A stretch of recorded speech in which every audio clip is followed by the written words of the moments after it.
Il y a 10 ans, quand ma femme Cathy et moi vivions à Sao Paulo, au Brésil, David Marriott était président de la mission de Sao Paulo Interlagos. Sa femme, Neil, ses fils Will, Wesley et Trace, et lui, habitaient près de chez nous.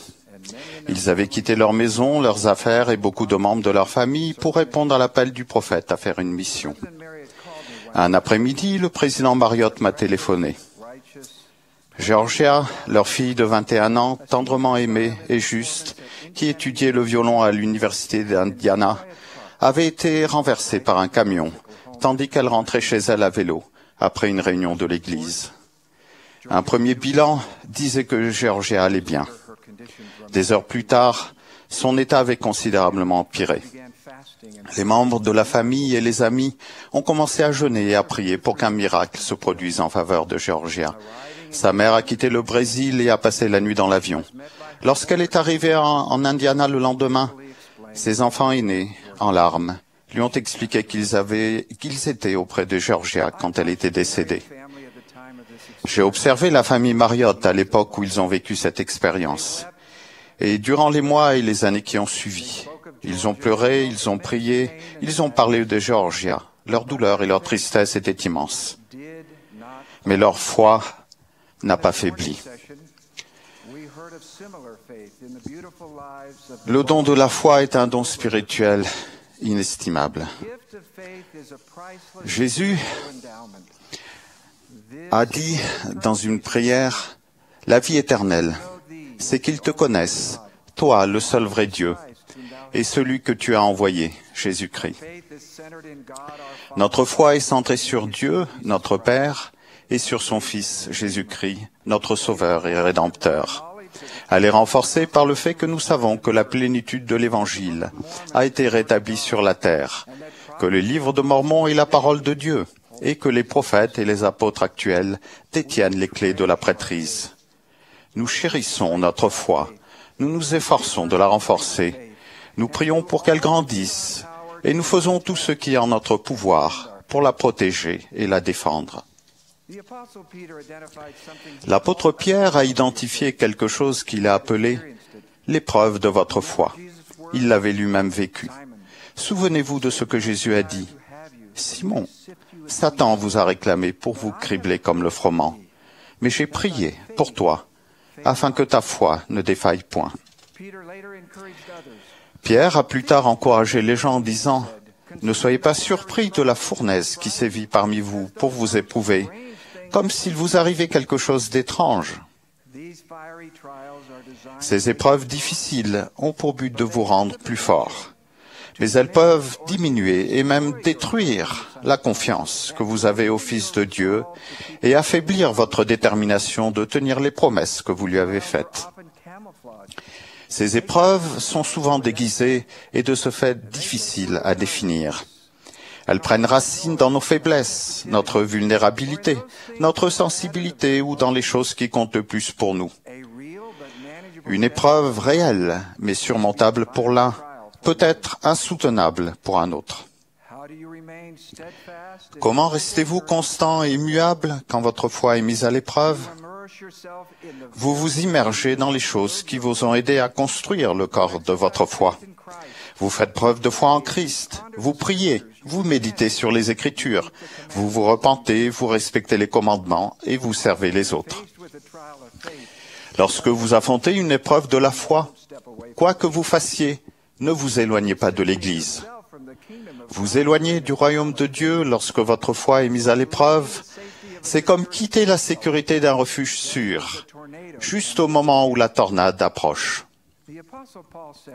L'apôtre Paul a dit, « Vous n'êtes plus des étrangers, ni des gens du dehors, mais vous êtes concitoyens des saints, gens de la maison de Dieu. » C'est au sein de l'Église que nous protégeons notre foi. Nous réunissons avec des gens qui croient, nous prions et nous trouvons des réponses à nos prières.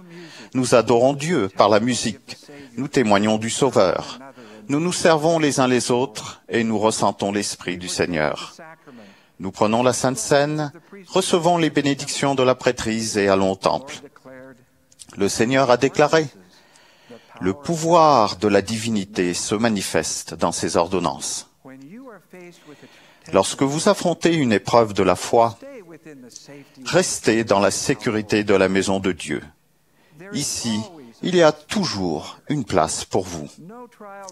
Aucune épreuve n'est si grande que nous ne puissions la surmonter ensemble. Le président Thomas S. Monson a dit « La boussole morale de la société a évolué rapidement. Des comportements autrefois considérés comme inconvenants et immoraux sont maintenant considérés par le plus grand nombre comme acceptables. Il y a dans l'Église beaucoup d'adultes seuls qui sont loin de leurs premières années d'adultes. Bien qu'ils trouvent que leur vie actuelle est différente de ce qu'ils avaient prévu, ils respectent la loi de chasteté.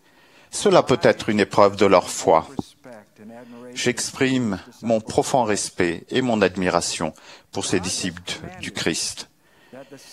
Dieu a ordonné que les pouvoirs sacrés de procréation ne doivent être employés qu'entre l'homme et la femme légitimement mariés. Dans le Nouveau Testament, le Sauveur a élevé le niveau de la morale pour ses disciples quand il a déclaré « Quiconque regarde une femme pour la convoiter a déjà commis un adultère dans son cœur. » Il nous a enseigné à ne pas condamner les autres. Mais il ne craignait pas de parler sans détour. Il a dit « Va et ne pêche plus. » Nous avons une amie dans la famille. Vous connaissez probablement quelqu'un comme elle, ou vous lui ressemblez peut-être. Toujours fidèle, elle œuvre généreusement dans l'Église, est admirée dans sa vie professionnelle, chérie de sa famille, et bien qu'elle se soit attendue à se marier et avoir des enfants, elle est célibataire. Elle dit « J'ai décidé de mettre ma confiance en Jésus-Christ. J'ai la foi qu'aucune bénédiction ne sera refusée si je reste fidèle à mes alliances, notamment si je respecte la loi de chasteté. » Un autre ami a été un missionnaire remarquable et a suivi une formation universitaire rigoureuse. Il espérait fonder une famille. Son épreuve de la foi était la suivante. Il se sentait attiré par les personnes du même sexe. Récemment, il m'a écrit ceci. « Dans ma bénédiction patriarcale, on me promet que j'aurai un jour ma propre famille. Si ce sera le cas dans cette vie ou dans la suivante, je l'ignore. Mais je ne veux pas faire quoi que ce soit qui compromettrait les bénédictions que Dieu a promises. C'est un défi de vivre la loi de chasteté. Mais ne sommes-nous pas venus sur terre pour faire face à des défis et pour montrer à Dieu notre amour et notre respect en obéissant aux commandements? J'ai la bénédiction d'être en bonne santé, d'avoir l'Évangile, une famille aimante et des amis fidèles. Je suis reconnaissant pour les nombreuses bénédictions que je reçois. Le monde proteste et dit « Comment pouvez-vous nous en demander autant ?» Le Seigneur répond « Autant les cieux sont élevés au-dessus de la terre, autant mes voix sont élevées au-dessus de vos voix. » Ces 2 disciples du Christ, ainsi que des dizaines de milliers comme eux, ont été touchés par la promesse du Sauveur. Je vous donne ma paix. Je ne vous donne pas comme le monde donne. Voyons une autre épreuve. Il y a toujours eu des personnes qui veulent discréditer l'Église et détruire la foi. Aujourd'hui, elles se servent de l'Internet. Certains des renseignements que l'on trouve au sujet de l'Église, aussi convaincants soient-ils, sont tout simplement faux. Je revois un de mes collègues entrer dans mon bureau en Floride en 1985. Il tenait un article tiré du magazine Time qui s'intitulait « Mettre en question les fondements du mormonisme ». Il parlait d'une lettre qu'on avait récemment découverte, prétendument écrite par Martin Harris, et qui contredisait le récit de Joseph Smith concernant la découverte des plaques du livre de Mormon. Mon collègue m'a demandé si cette nouvelle détruirait l'Église mormone. L'article citait un homme qui disait être en train de quitter l'Église à cause de ce document. Plus tard, d'autres personnes auraient aussi quitté l'Église. Je suis sûr que cela a été une épreuve de leur foi. Quelques mois plus tard, des experts ont découvert, et le faussaire l'a reconnu, que la lettre était une parfaite imposture. Je me rappelle avoir vraiment espéré que les gens qui avaient quitté l'Église à cause de cette tromperie finiraient par revenir. Parfois, des personnes remettent leur foi en question lorsqu'elles lisent ce qu'a dit un dirigeant de l'Église il y a des dizaines d'années et qui semble en contradiction avec notre doctrine. Il y a un principe important qui régit la doctrine de l'Église. La doctrine est enseignée par les 15 membres de la première présidence et du collège des 12. Elle n'est pas dissimulée dans un paragraphe obscur d'un discours. Les vrais principes sont enseignés souvent et par beaucoup de personnes. Il n'est pas difficile de trouver notre doctrine. Les dirigeants de l'Église sont des hommes honnêtes, mais imparfaits. Souvenez-vous des paroles de Moroni. Ne me condamnez pas à cause de mon imperfection, ni mon Père, mais rendez plutôt grâce à Dieu de ce qu'il vous a manifesté nos imperfections, afin que vous puissiez apprendre à être plus sages que nous ne l'avons été. Joseph Smith a dit, « Je ne vous ai jamais dit que j'étais parfait, mais il n'y a pas d'erreur dans les révélations. » On ne peut comprendre le miracle de la main de Dieu dans l'histoire et la destinée de l'Église de Jésus-Christ des Saints des Derniers Jours qu'à travers les lentilles de l'investigation spirituelle. Ezra Taft Benson a dit « Toute personne, à terme, se retrouve au pied du mur de la foi, et là, elle doit prendre position. Ne soyez pas surpris si cela vous arrive. Par définition, les épreuves seront éprouvantes. Il peut y avoir de l'angoisse, de la confusion, des nuits blanches et des oreillers mouillés de larmes. Mais nos épreuves ne doivent pas nécessairement être fatales, spirituellement parlant. Elles ne devraient pas nous éloigner de nos alliances et de la maison de Dieu. Souvenez-vous que c'est sur le roc de notre Rédempteur qui est le Christ, le Fils de Dieu, que vous devez bâtir votre fondation, afin que lorsque le diable enverra ses vents puissants, lorsque toute sa grêle et sa puissante tempête s'abattront sur vous, cela n'ait aucun pouvoir sur vous à cause du roc sur lequel vous êtes bâti. Une fondation telle que si les hommes construisent sur elle, ils ne peuvent tomber.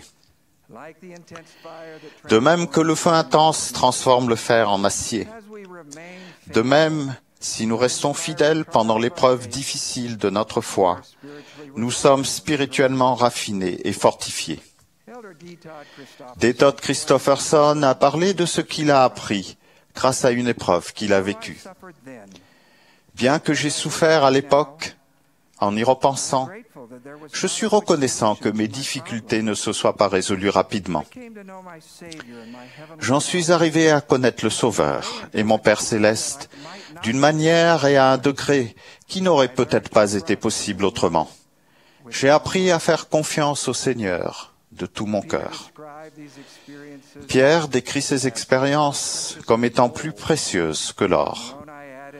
Moroni a ajouté que le témoignage suit la mise à l'épreuve de votre foi. J'ai commencé en racontant l'histoire de la famille Marriott. La semaine dernière, Cathy et moi les avons rejoints devant la tombe de Georgia. 10 ans ont passé. Les membres de la famille et les amis ont exprimé l'amour qu'ils avaient pour Georgia et les souvenirs qu'ils avaient d'elle. Il y avait des ballons blancs gonflés à l'hélium pour célébrer la vie qu'elle avait vécue. En larmes, la mère de Georgia parlait tendrement de la foi et de la compréhension plus grande qu'elle a reçue. Et le père de Georgia m'a calmement parlé du témoignage promis qu'il a obtenu. Avec la foi, viennent les épreuves de la foi, et avec celle-ci une foi plus grande. L'assurance réconfortante du Seigneur à Joseph Smith le prophète est la même promesse qu'il vous fait lors de l'épreuve de votre foi. Maintiens-toi sur ta route, ne crains pas, car Dieu sera avec toi pour toujours et à jamais. J'en ai le témoignage sacré.